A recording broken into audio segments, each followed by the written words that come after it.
నమస్తే welcome to our channel నేను మిషాల్ని AP liquor scam సంబంధించి నిందితులు ఎవరైతే ఉన్నారో అక్టోబర్ 6వ తేదీ వరకు రిమాండ్ పొడిగించారు. అయితే మరోపక్కేమో జగన్మోహన్ రెడ్డి యూరోప్ పర్యటన కొనసాగిస్తున్నారు. ఇక జగన్మోహన్ రెడ్డి వెళ్ళి వచ్చేసరికి ఈ లిక్కర్ స్కామ్ సంబంధించి విచారణ కంప్లీట్ అవుతుందా లేక జగన్మోహన్ రెడ్డి కూడా అరెస్ట్ కాబోతున్నారా అని క్వశ్చన్ మార్క్ లో ఉంది. అయితే దీని మీద పూర్తిగా విశ్లేషించడానికి మనతో స్టూడియోలో ఉన్నారు పొలిటికల్ అనలిస్ట్ శ్రీనివాస్ జొన్నలగడ్డ గారు ఉన్నారు. వారినాటి విషయాలను తెలుసుకునే ప్రయత్నం చేద్దాం. నమస్కారం సార్. నమస్కారం. లిక్కర్ స్కామ్ సంబంధించి ఇప్పటికే ఈడీ దూకుడు పెంచింది చూస్తూనే ఉన్నాం. మరి అయితే నిందితులు ఎవరైతే ఉన్నారో వాళ్ళకి వచ్చే నెల 6వ తేదీ వరకు రిమాండ్ పొడిగించారు. మరోపక్క చూసుకుంటే జగన్మోహన్ రెడ్డి అటు అసెంబ్లీకి వెళ్లకుండా యూరోప్ వెళ్ళటం ఏందని ప్రజల్లో కూడా చర్చ బాగా జరుగుతుంది. ఏమంటారు మీరు దీని మీద? అసెంబ్లీకి రాకుండా యూరోప్ పర్యటనలు, విలాసవంతమైన పర్యటనలు, అవి కూడా పర్యటనలు ఒకటేనా లేకపోతే అక్కడికి వెళ్ళిన తర్వాత ఇంకేమన్నా కొన్ని చక్క పెడుతున్నాడా అంటే మరి దోషించమంతా ఎక్కడో చోట మదింపు చేయాలి, పెట్టుబడులు పెట్టుకోవాలి, దాన్ని పర్యవేక్షించుకోవాలి, మరి ఏదో దీపంలో కూడా ఎక్కడ ఏదో పెట్టాడు అంటున్నారు కదా. ఇవన్నీ కూడా ఇక ఎక్కడికక్కడ మరి పెట్టిన పెట్టుబడులు వాటి తాలూకా మూలాలు ఉంటాయి కాబట్టి అంటే పనిలో పనిగా ఇదో పని మీద కూడా వెళ్తున్నాడా అనుకోవచ్చు కూడా. దాంతోపాటు ఆయనకి ఎటు తిరిగి లండన్ మందులు అనేవి ఒకటి ఉన్నాయి కదా, జనం అందరూ చెప్పుకునేది ఏదేగా లండన్ మందులు ఏమన్నా ఒకవేళ అయిపోతే దాన్ని ట్రీట్మెంట్ ఆ మందులు కూడా పనిచేయకపోతే దీన్ని డోస్ పెంచుకోవాల్సిన పరిస్థితి వచ్చిందేమో కూడా అంటున్నారు. ఆ విధంగా కూడా కొంచెం మరి అక్కడ డోస్ పెంచి మరి ఏమన్నా 3 షాకులు ఇచ్చి ఏమన్నా మళ్ళీ ఏమన్నా ట్రీట్మెంట్ ఇస్తారేమో కూడా తెలియదు. ఏదోట్లేండి, మొత్తానికి ఇదంతా ఊహాగానాలే మనం ఎన్నో అనుకున్నా కూడా. ఒక అక్టోబర్లో మాత్రం 15 రోజులు ఇల్లు వస్తారని అంటున్నాడు ఆయన. ఇక్కడ కూడా వీళ్ళు కూడా క్షేమంగా లాభంగానే అంటున్నారు సిబిఐ కోర్టు కూడా. అలానే ఉంది. జనాలకు ఎలా ఉంటుంది అంటే ఇప్పుడు 12 ఏళ్ళు పుష్కర కాలం బెయిల్ మీద శుభ్రంగా తిరిగేసాడు. ఇంకా బెయిల్ మీద ఉండగానే అక్రమార్జనలు చేసాడు, బెయిల్ మీద ఉండగానే అధికారంలోకి వచ్చాడు, ప్రతిపక్షంలో ఉన్నాడు, మళ్ళీ ప్రతిపక్షంలోకి వచ్చాడు, ఈ విధంగా స్కాములు చేశాడు. ఇప్పుడు నిజంగా అతను నేరస్తుడని తేలితే ఒక నేరస్తుడిని అధికారంలో కూర్చోబెట్టడానికి అవకాశం ఇచ్చిన రాజ్యాంగంగా మన రాజ్యాంగం చిన్నపోతుంది కదా. సో ఓవరాల్గా ఏంటంటే రాజ్యాంగం మనకి మరి ఎన్ని అవకాశాలు ఇచ్చింది అనేకంటే అవకాశాలను ఎంత దుర్వినియోగం చేసుకుంటున్నాం మన రాజ్యాంగం నుంచి మనమే. అంటే అక్కడ న్యాయవాదులు కానివ్వండి లేకపోతే ఎవరైనా సరే ఒక న్యాయం జరగాల్సిన స్థానంలో ఆ న్యాయం మరి డిలే అవుతుందంటే అది న్యాయం కాదు, అది అన్యాయంతో సమానమే కదా అని అంటారు కదా.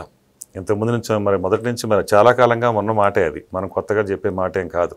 ఆ విధంగా చూసుకుంటే 12 ఏళ్ళ ఎక్కడైనా సరే మరి ఇది విడ్డూరం అంటాం కదా, 7 వింతలు అంటున్నాం చూడండి, మరి అంతకంటే ఎక్కువ ఇది.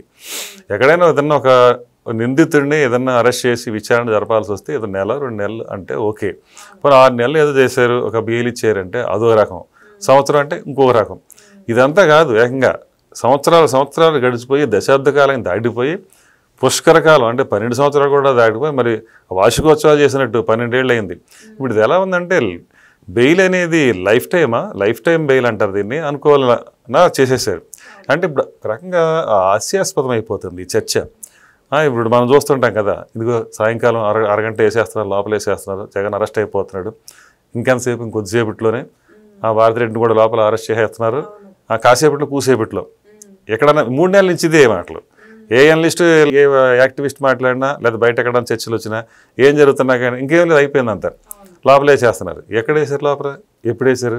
దాని బదులు ఇప్పుడు మీరు క్షేమంగా లాభంగా రండి, నేను ఎందాకన్నాం కదా ఆ టైప్లోనూ మీరు వెళ్ళండి. ఇప్పుడు సిట్ అధికారులు దర్యాప్తు పూర్తి అయిపోయింది, ఇంకేం లేదు, ఛార్జ్ షీట్ 1 వేసేస్తాం, తర్వాత 2 వేసేస్తాం, 3 వేసేస్తాం, ఆ తర్వాత రిమాండ్. ఇప్పుడు రిమాండ్ అంటున్నారు, 6 వరకు రిమాండ్ ఏమవుతుంది? రిమాండ్ అయ్యాక ఇక్కడ మనకు అన్ని వెసులుబాట్లు ఉన్నాయి. రిమాండ్ తర్వాత ఇంకో రిమాండ్, ఇలా రిమాండ్లో ఉండగా వాళ్ళు దాన్ని ఈ నేరస్తులు వాళ్ళు నిందితులు ఎవరైతే ఉన్నారో వాళ్ళకి మీద నేరారోపణ రుజువు చేయమని అడుగుతారు. వీళ్ళు రుజువు చేయడానికి వీళ్ళు ఇంకా విచారణ చేస్తూనే ఉంటారు. ఈ రుజువు చేయలేరు, విచారణ జరుగుతూ ఉంటుంది.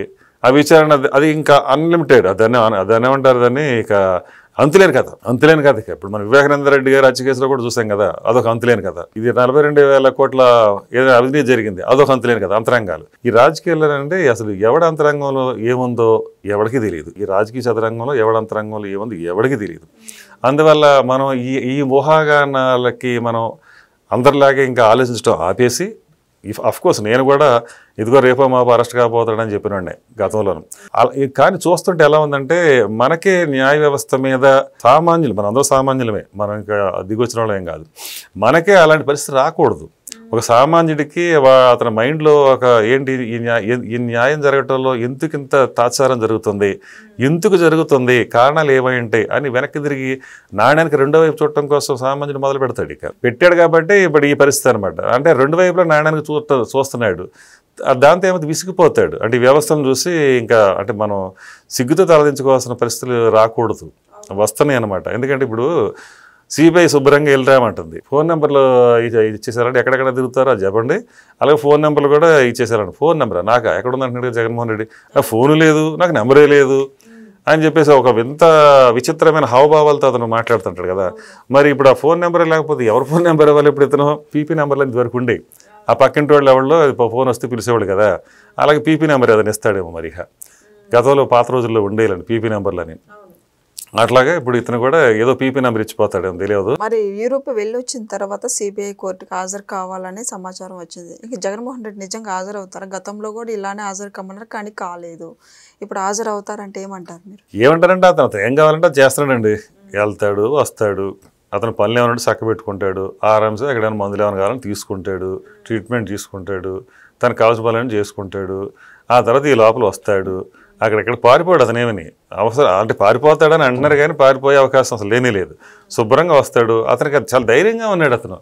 ఎందుకంటే 12 సంవత్సరాల పాటు బెయిల్లో ఉన్న వ్యక్తికి ఇంకా కొత్తగా ధైర్యం ఇంకా ఎక్కడి నుంచి దేని గురించి మాట్లాడుకోవస్తాం ఇంకా మనం అసలు అవసరమే లేదు. సో వస్తాడు శుభ్రంగా, మళ్ళీ అదే బెయిల్ మీద ఏదో సైకిల్ మీద తిరిగినట్టు అదే బెయిల్ మీద శుభ్రంగా తిరుగుతూ ఉంటాడు. ఆ బెయిల్ అలా కంటిన్యూ అవుతుంటుంది. నేను చెప్తున్నాను కదా, లైఫ్ టైం బెయిల్ లాగా వెళ్తూ ఉంటుంది. ఎందుకంటే ఈ లైఫ్ టైం బెయిల్ అనే ఒక మాట మన నోట్లోంచి రాకూడదు. మరి ఆ పరిస్థితి వచ్చింది. ఇదో దురదృష్టకరమైన పరిస్థితి. ఇది విచారిస్తున్నాము అంటారు. ఇది ఒక విచారించాల్సిన విషయం, మనం విచారించాల్సిన విషయం. నేను కూడా విచారణ వ్యక్తం చేస్తాను ఈ విషయం మీద. ఏంటంటే విచారించేది విచారణ అక్కడెక్కడో 10,000 పేజీలు పెట్టారు వివేకానంద రెడ్డి గారు హత్య కేసు సంబంధించి. ఆ 10,000 పేజీలు ఎప్పుడు చదవాలి? ఆ 10,000 పేజీలు అది చదవడానికి టైం ఉండదు కాబట్టి 10,000 పేజీలు కాదు ఇంకో 10,000 అక్కడ పెడతారు.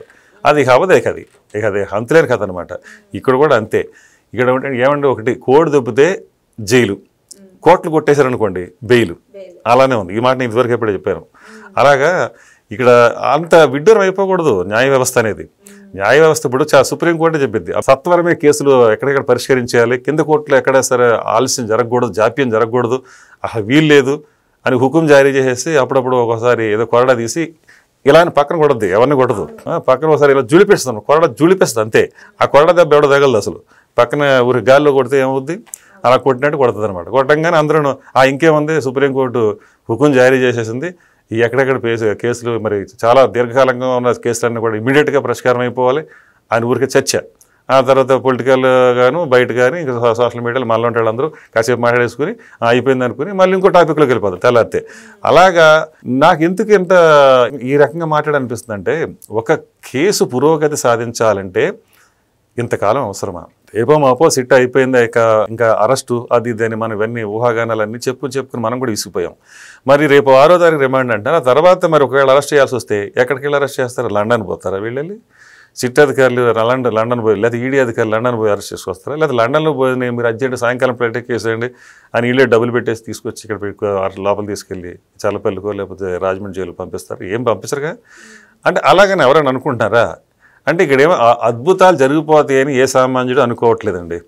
సో అందువల్ల ఏంటంటే ఇక్కడ అందుకని అందరిలో ఈ ధీమా, ఇక్కడ ఏం జరుగుతుందో అనేది ప్రజలకి ఇండైరెక్ట్గా పరోక్షంగా తెలుస్తూ ఉంటుంది, కానీ ప్రత్యక్షంగా చర్చించుకోవడానికి అవకాశం ఉండదు అనమాట. మళ్ళంటి వాళ్ళకి అసలే ఉండదు. జగన్మోహన్ రెడ్డి మొన్న హైకోర్టుకి వెళ్ళి నాకు ప్రతిపక్ష హోదా కావాలని పిటిషన్ వేశారు. అయితే అది 4వ తేదీకి వాయిదా పడింది. మరి ఈలోపు మళ్ళా యూరోప్ పర్యటన పెట్టుకున్నారు.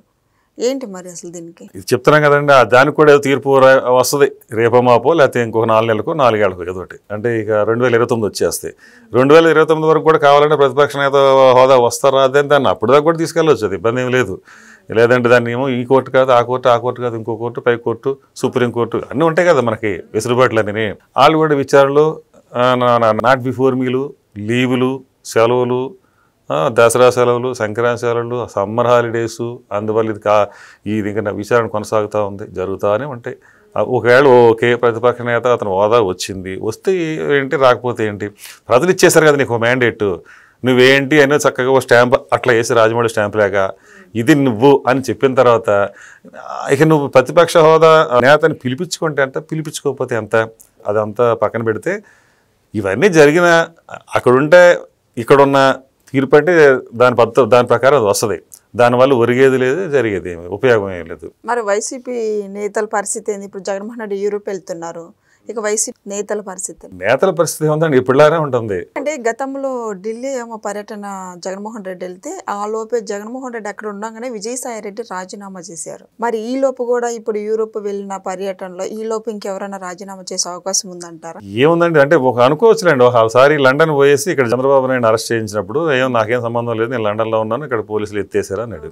అలాగే ఇప్పుడు మీరు అన్నట్టు ఎక్కడ ఉన్నప్పుడు విజయసాయి రెడ్డి రాజీనామా అంటారు. ఆయన అంటే రిమోట్తో ఏదో చేసినట్టు ఎక్కడో ఉండి ఎక్కడో చేస్తాడని అనుకున్న దానికి కూడా అవన్నీ ఓకే జరిగితే జరగచ్చు.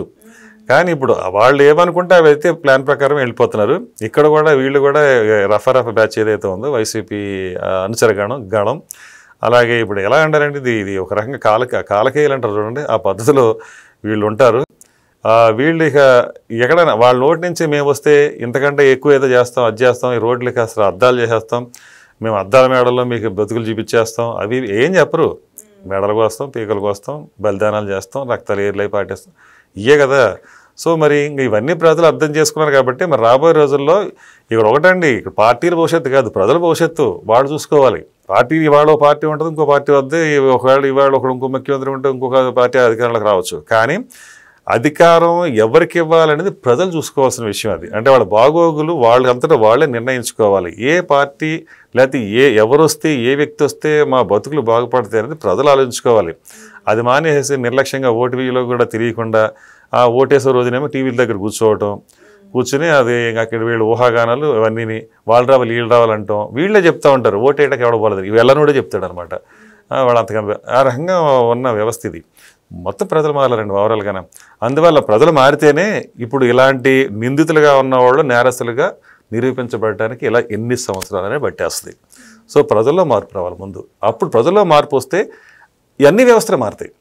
రాజ్యాంగ వ్యవస్థ ఏవైతే ఉందో సిబిఐ కానివ్వండి, ఈడీ కానివ్వండి, లేకపోతే కోర్టులు కానివ్వండి, న్యాయస్థానాలు కానివ్వండి, ఏ వ్యవస్థ అయినా కూడా ప్రజలు బలంగా ఉండి ప్రజల ఒక పద్ధతి ప్రకారం వాళ్ళు ఎలాంటి రాజ్యాంగం ఉండాలి, ఎలాంటి ప్రభుత్వాలు ఏర్పడాలని వాళ్ళంతా వాళ్ళు ఒక బలమైన ఒక ఇది వాళ్ళలో వస్తేనే ఇవన్నీ మారుతాయి. రోజులు మారాలి అంటే మనం మారాలి ముందు.